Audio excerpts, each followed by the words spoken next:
Hello friends, स्वागत है आप सभी का हमारे एसटीज के यूट्यूब चैनल पे।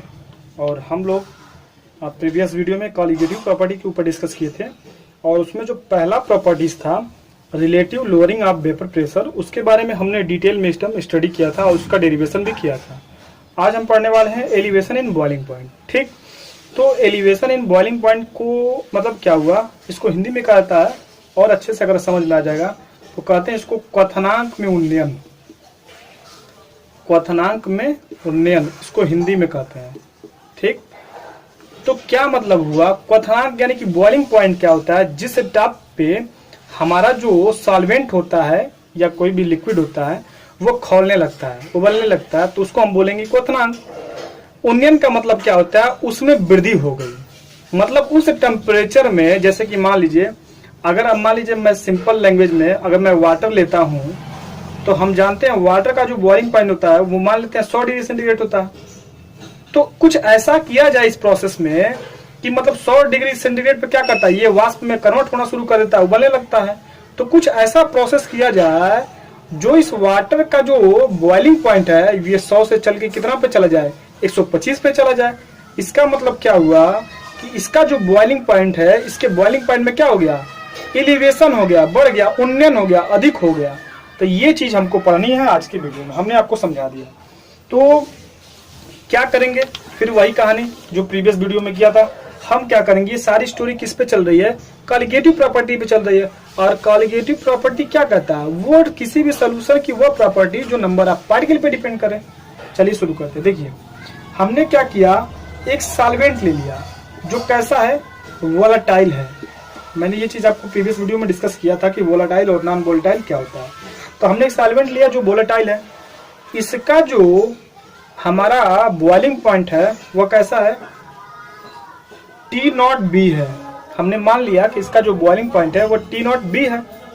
और जैसे ही इसमें हम लोगों ने नॉन वोलेटाइल सॉल्यूट को मतलब जो वाष्प में बदल ना सके, इसमें ऐड कर दिया। तो ऐड करने के बाद से ये जो सोल्यूशन आपका तैयार हुआ, ओवरऑल इसका बॉइलिंग पॉइंट क्या होगा, थोड़ा सोचिए। अगर इसका हम बॉइलिंग पॉइंट निकालें, इसका मैं कह दूं अगर इसका बॉइलिंग पॉइंट हमने मान लिया TB, तो आपको क्या लगेगा, क्या हो सकता है, इंक्रीज करेगा कि डिक्रीज करेगा, बताइए। देखिए यहाँ पे अगर ये मान लीजिए प्योर स्टेट में है, ये सॉल्वेंट है मतलब पानी है, तो इसको जब हमने हीट किया तो 100 डिग्री सेंटीग्रेड पर वेपर में कन्वर्ट होना चालू कर दिया, वेपराइजेशन हो गया इसका।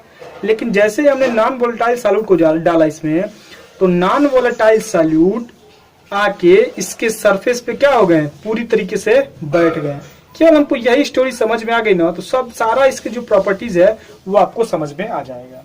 तो ओवरऑल क्या हुआ, हमने नॉन वोलेटाइल उसमें डाला और डालने के बाद से देखा गया कि इसका जो बॉइलिंग पॉइंट है वो इंक्रीज कर गया, मतलब TB is greater than T0B।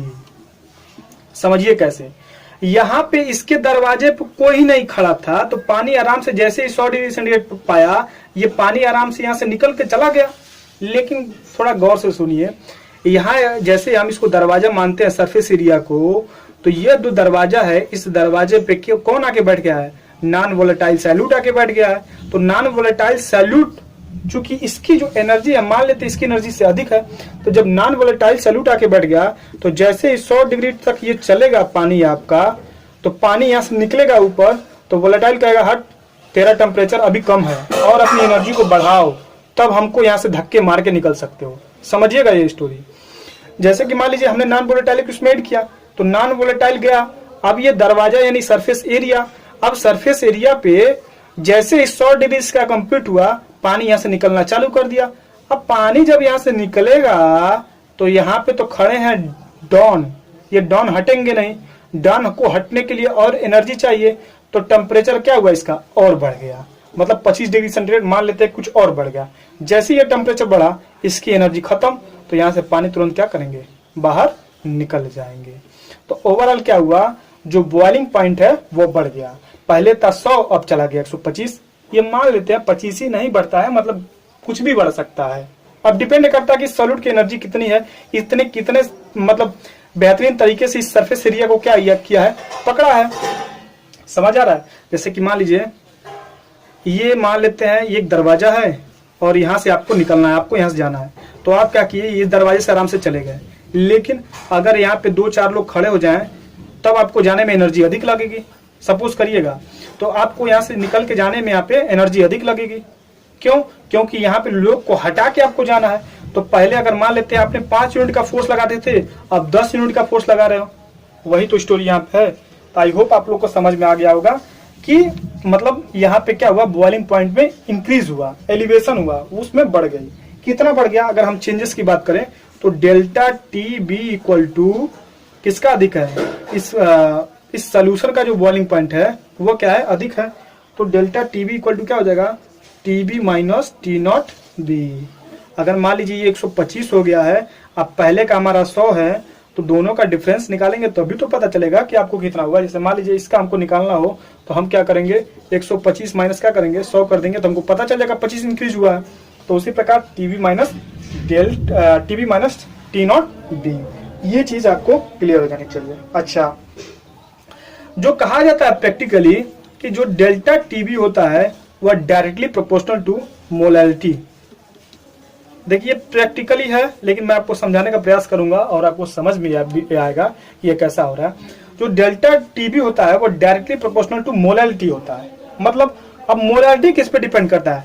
Molality अब नंबर ऑफ मोल पे डिपेंड करता है कि जिसमें जितना अधिक मोल होगा उसकी मोलैलिटी उतनी अधिक होगी। अगर जिसकी मोलैलिटी अधिक होगी उसमें जो बॉइलिंग पॉइंट का डिफरेंस होगा वो क्या होगा? अधिक होगा। तो ये प्रैक्टिकली है, कहा गया है कि जो डेल्टा टीबी है वह डायरेक्टली प्रोपोर्शनल टू मोलैलिटी होता है। लेकिन मैं इसको आपको समझाता हूं कि कैसे ये मतलब वर्क करता है, इसको कॉन्सेप्ट कैसे है। देखिए, मान लीजिए इस सॉल्यूट का जितना ज्यादा मोल आप इसमें डालेंगे इस सॉल्वेंट में, तो उतना ही ये एरिया कवर करेगा, और जब उतना ही एरिया कवर करेगा तो पानी को निकलने में उतना ही एनर्जी लगेगा।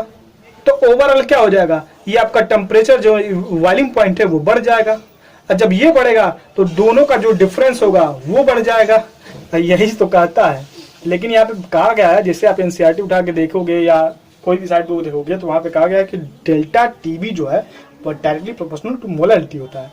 क्यों कहा गया है? क्योंकि हम पढ़ ही रहे हैं कॉलिगेटिव प्रॉपर्टी, और कॉलिगेटिव प्रॉपर्टी के अंदर ही आता है, तो हम इसको बोल देते हैं क्या कि मोलैलिटी है, क्योंकि मोल पे डिपेंड करता है।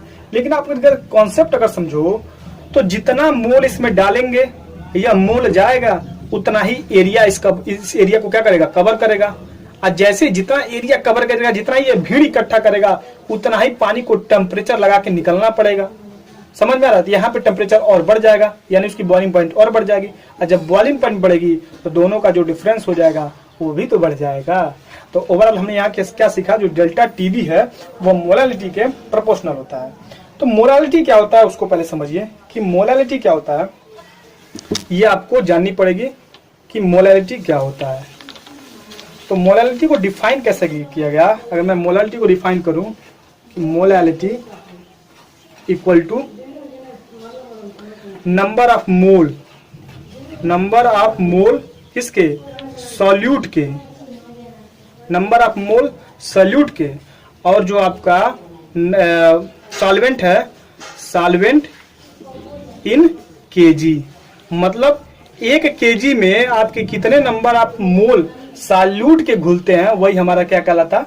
मोलैलिटी कहलाता है। तो मोलैलिटी को निकालने के लिए आपको पहले नंबर ऑफ मोल निकालने पड़ेंगे, किसके? सॉल्यूट के, और आपको सॉल्वेंट रखना पड़ेगा किसमें? केजी में। तो चलिए इसको डिफाइन करते हैं। तो मोलैलिटी को हमने लिखा number of mole. Number of मोल किस पे डिपेंड करता है? देखो एक ही चीज ना कई बार मैं आपको बता चुका प्रीवियस वीडियो में। नंबर ऑफ मोल किस पे डिपेंड करता है? नंबर ऑफ मोल डिपेंड करता है मास अपॉन मोलर मास पे। ठीक है, तो हम यहाँ पे निकालने वाले हैं number of mole of solute. तो हमको मानना पड़ेगा कि let be the small w be the mass of solute and small m be the molar mass of solute. तो मास और मोलर मास को अगर डिवाइड कर देंगे तो हमको नंबर ऑफ मोल निकल जाएगा, और यह नंबर ऑफ मोल उठा के हम यहाँ पे रख देंगे।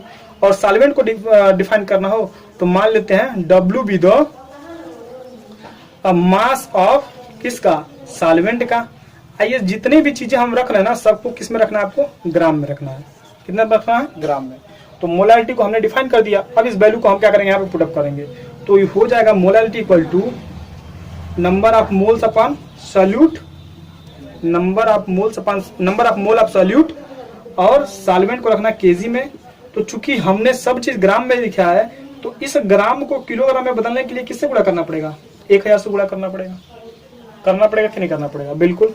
अब यह 1000 ऊपर चला जाएगा, यह यम नीचे चला आएगा, तो ओवरऑल जो मोलैलिटी आपका हो जाएगा स्मॉल w अपान स्मॉल w इंटू 1000 से गुणा करेंगे 1000 अपान small m into capital W। ये आपका क्या निकल जाएगा? मोलैलिटी निकल जाएगा। यहाँ से क्या कर दिया आपने? मोलैलिटी को डिफाइन कर दिया कि मोलैलिटी का जो हमने फार्मूला निकाला है स्मॉल w इंटू 1000 अपान small m into capital W। Small w भी क्या है?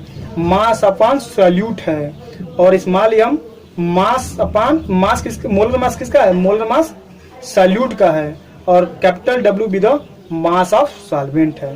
तो ओवरऑल हमने यहाँ से क्या निकाल लिया? मोलैलिटी का फार्मूले के अकॉर्डिंग हमने एक फार्मूला इसका निकाल लिया, मतलब इसके डेरिवेशन कर ली मोलैलिटी की।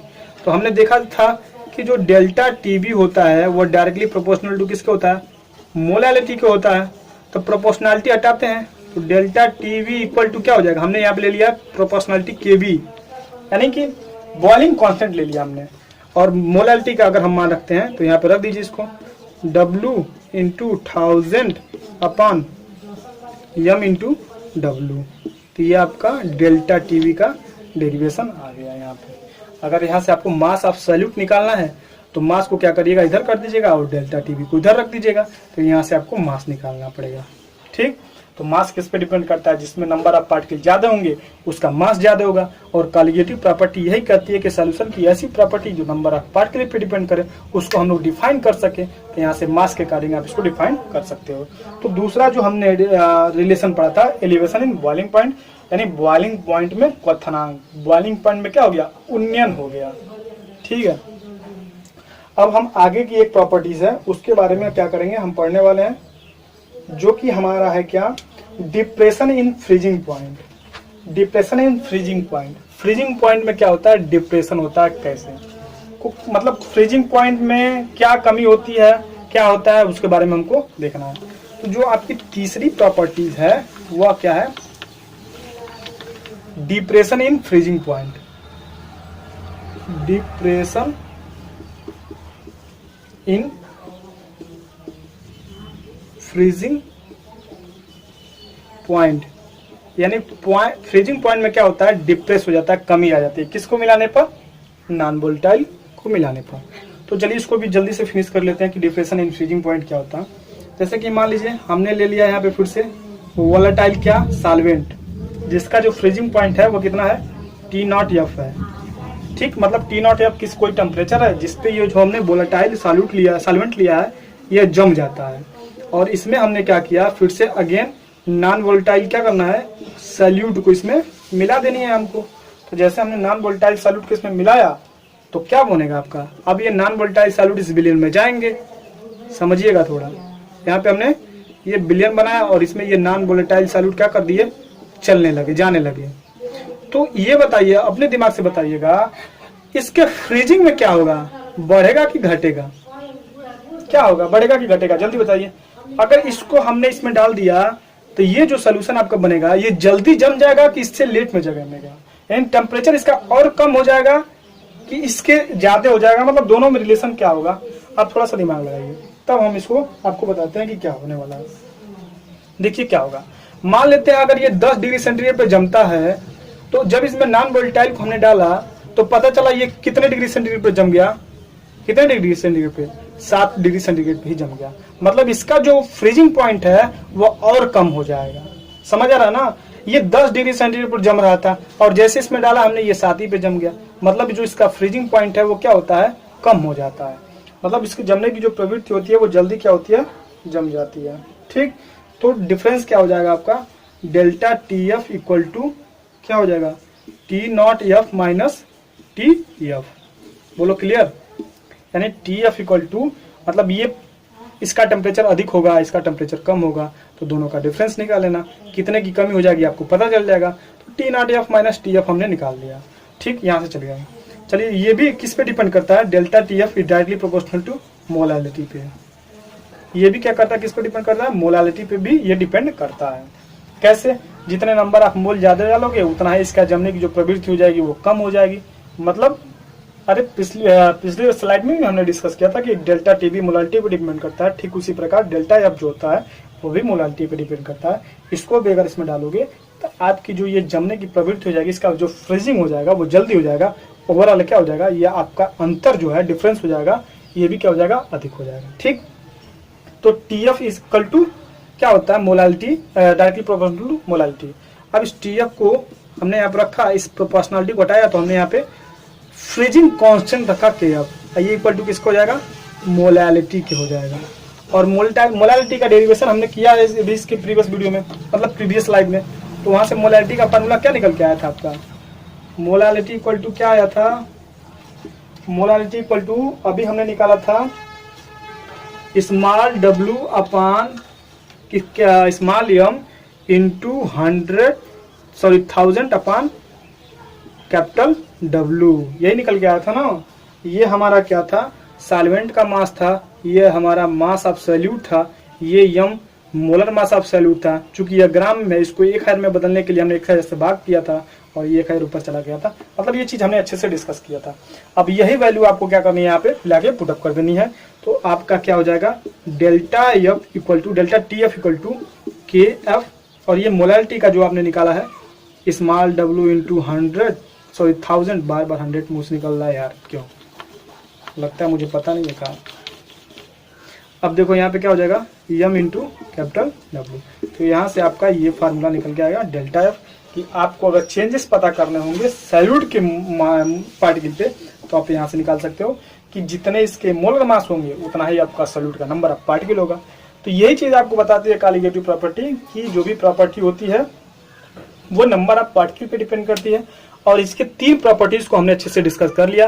पहला relative lowering of vapour pressure, जो कि हमने पहले वीडियो में डिस्कस किया था। आज हमने पढ़ा है एलिवेशन इन बॉइलिंग पॉइंट, और तीसरा हमने पढ़ा है, जो आपका ये तीसरा है, यह क्या है, कौन सी प्रॉपर्टीज है, ये है हमारा डिप्रेशन इन फ्रीजिंग पॉइंट। तो ये 3 चीजों को क्या कर दिया हमने, अच्छे से कवर कर लिया। तब तक के लिए टेक केयर, बाय बाय।